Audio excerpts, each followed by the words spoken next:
Sudah hampir sebulan sejak pertemuanku kembali dengan Arga di kafe sore itu. Sejak hari itu, semuanya terasa berbeda. Hari-hariku yang biasanya hanya diisi dengan kerja dan rutinitas monoton, kini jadi lebih berwarna. Entah kenapa, setiap kali ada pesan masuk dari Arga, rasanya seperti ada alasan baru buat tersenyum. Pagi-pagi dia sering mengirim pesan sederhana, tapi selalu bisa bikin suasana hati jadi hangat. Udah sarapan belum? Jangan kerja dulu sebelum makan, nanti sakit perut. Atau kadang, hari ini semangat ya Ra, aku tahu kamu bisa ngelewatin apapun. Hal-hal kecil seperti itu membuatku sadar, perhatian yang tulus nggak selalu harus besar.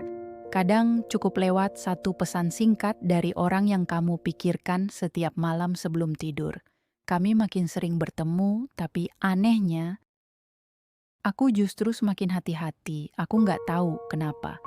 Setiap kali dia tersenyum, setiap kali matanya menatapku agak lama, aku merasakan sesuatu yang menekan di dada. Bukan sakit, tapi juga bukan nyaman. Lebih seperti rasa takut. Takut kalau perasaan ini nyata. Sore itu kami duduk di sebuah taman di tengah kota. Udara agak mendung, tapi sejuk.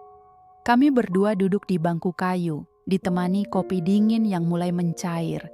Arga bercerita panjang lebar tentang pekerjaannya, tentang bagaimana bosnya tiba-tiba memintanya presentasi di depan direksi. Aku tertawa mendengar cara dia menirukan gaya bosnya yang sok serius tapi lucu. Aku seneng deh bisa cerita kayak gini lagi, katanya tiba-tiba. Aku menoleh, sedikit bingung. Maksudnya, ya dulu waktu kecil kan kita sering cerita apa aja, tentang mimpi, cita-cita, hal-hal konyol. Sekarang rasanya kayak balik ke masa itu lagi, cuman bedanya kamu tambah cantik. Aku hampir tersedak kopi. Apaan sih, ngomongnya nggak pakai filter ya? Dia tertawa keras, tapi aku tahu dia nggak bercanda sepenuhnya. Aku menatapnya sekilas dan entah kenapa aku langsung memalingkan wajah. Karena kalau aku terus menatap, aku takut aku nggak bisa berhenti. Sejak hari itu, suasana di antara kami berubah sedikit. Ada sesuatu yang tak terucap, tapi terasa jelas. Aku tahu dia juga merasakannya. Tatapannya sering lebih lama dari biasanya. Sentuhannya di bahuku saat menyeberang jalan terasa lebih lembut dari yang seharusnya. Dan ketika kami berpamitan setiap kali berpisah, ada jeda beberapa detik sebelum akhirnya salah satu dari kami berkata, "Hati-hati di jalan." Aku mulai takut. Bukan karena aku nggak suka, tapi karena aku mulai menyadari bahwa aku benar-benar menyukainya. Setiap kali namanya muncul di layar ponsel, jantungku berdegup cepat. Setiap kali kami bertemu, aku berusaha menahan diri agar nggak terlalu terlihat senang. Tapi siapa yang bisa mengendalikan hati? Dia datang di waktu yang enggak aku duga. Waktu aku pikir semua sudah datar dan biasa saja. Dan sekarang dia jadi orang pertama yang muncul di pikiranku setiap pagi dan yang terakhir sebelum tidur. Suatu malam, aku pulang agak larut karena lembur di kantor. Hujan turun deras dan jalanan macet parah. Saat mobilku berhenti di lampu merah, ponselku berbunyi. Nama Arga muncul di layar. "Udah di rumah?" Tanyanya begitu aku angkat. "Belum, lagi kejebak hujan sama macet." "Sendiri?" "Iya." "Di mana?" Aku menyebutkan lokasi. 15 menit kemudian, dia muncul dengan payung besar, berdiri di pinggir jalan sambil melambai-lambaikan tangan. "Serius kamu nyusul?" Tanyaku begitu dia membuka pintu mobilku. "Ya iyalah, aku nggak tenang kalau tahu kamu sendirian di jalan kayak gini." Aku hanya bisa diam. Matanya basah karena hujan, rambutnya agak berantakan. Tapi entah kenapa pemandangan itu terasa begitu hangat. Kami akhirnya mampir ke warung kecil di pinggir jalan, makan mie rebus sambil mendengar hujan. Aku nggak tahu apakah itu karena udara dingin atau karena dia duduk terlalu dekat. Tapi rasanya dada ini hangat banget. Dia menatapku lama lalu berkata pelan, "Kamu tahu, Ra, aku nggak pernah nyangka bisa ketemu kamu lagi. Tapi setelah ketemu, aku malah takut kehilangan lagi." Aku terdiam. Kata-katanya menembus terlalu dalam. Aku nggak tahu harus jawab apa. Jadi aku hanya tersenyum kecil. "Kamu nggak akan kehilangan aku, nggak?" Dia menatapku lalu tersenyum. "Jangan janji kalau nggak yakin." Malam itu kami pulang tanpa banyak bicara. Tapi diamnya bukan karena canggung. Justru karena terlalu banyak yang ingin diucapkan tapi nggak tahu harus mulai dari mana. Beberapa hari kemudian, aku mulai merasa aneh. Arga sedikit berbeda. Pesannya nggak seintens biasanya, kadang lama banget balesnya. Aku sempat berpikir mungkin dia sibuk. Tapi di sisi lain aku juga takut kalau dia mulai menjauh. Rasanya seperti kehilangan sesuatu yang belum sempat sepenuhnya kumiliki. Akhirnya aku memberanikan diri mengajaknya bertemu. Kami duduk di kafe yang sama seperti pertama kali kami bertemu lagi. Tapi suasananya nggak seperti dulu. Dia terlihat lelah dan tatapannya sedikit kosong. "Kamu kenapa?" tanyaku pelan. Dia menghela napas panjang. "Aku cuma bingung, Ra." "Bingung kenapa?" Dia menatapku dalam tapi diam cukup lama sebelum menjawab. "Kadang aku takut terlalu nyaman sama kamu." Aku tertegun. "Kenapa harus takut?" "Karena aku nggak tahu perasaan ini bakal bawa kita kemana. Aku cuman nggak mau nyakitin kamu." Kata-katanya membuat tenggorokanku terasa kering. Aku menatap cangkir kopi di depanku mencoba menyembunyikan ekspresi. "Nyakitin aku gimana? Kita cuma teman, nggak?" Dia menatapku dengan tatapan yang tajam tapi lembut. "Kamu yakin cuma teman?"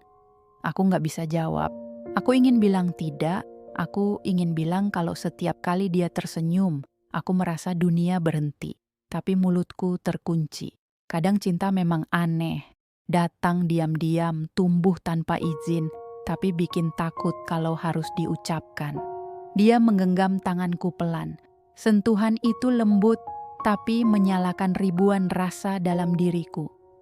"Aku cuma takut kehilangan kamu lagi," katanya pelan.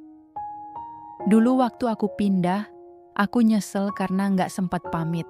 Sekarang aku nggak mau hal itu kejadian lagi. Tapi aku juga takut kalau perasaan ini malah bikin kita jauh." Aku menatap tangannya yang menggenggam tanganku. "Nggak, kamu tahu kan? Aku juga nggak mau kehilangan kamu." Dia tersenyum, tapi senyumnya sendu. "Kamu selalu ngomong kayak gitu, tapi kamu nggak tahu seberapa takutnya aku." "Henning." Hanya suara musik lembut dari speaker kafe yang terdengar.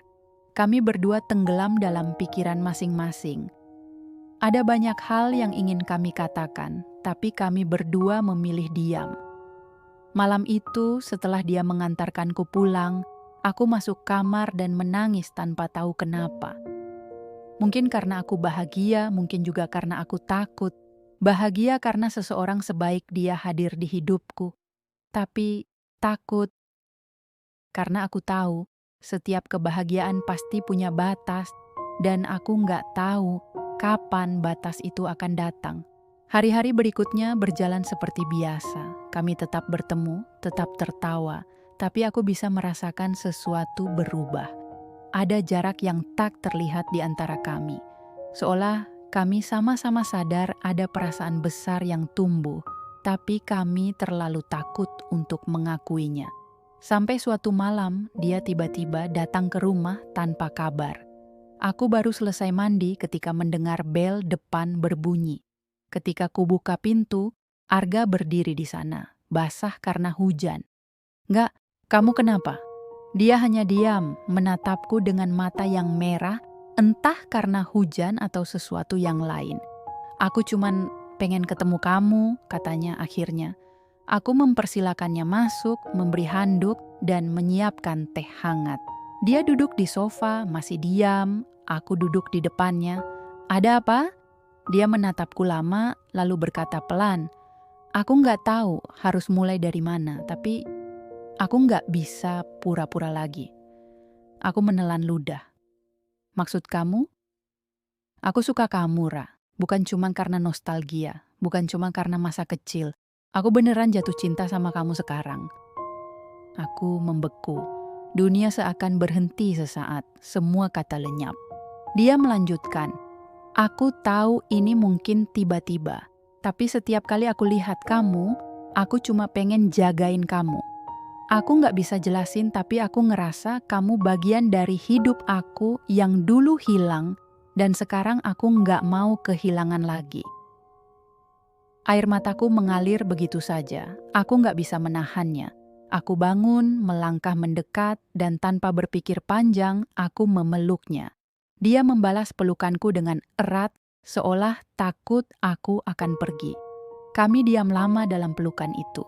Hujan di luar masih turun, tapi di dalam rumah semua terasa hangat. Malam itu aku tahu satu hal, perasaan ini nyata. Dan sekuat apapun aku berusaha menolak, aku sudah jatuh terlalu dalam. Aku tidak tahu kemana perasaan ini akan membawa kami.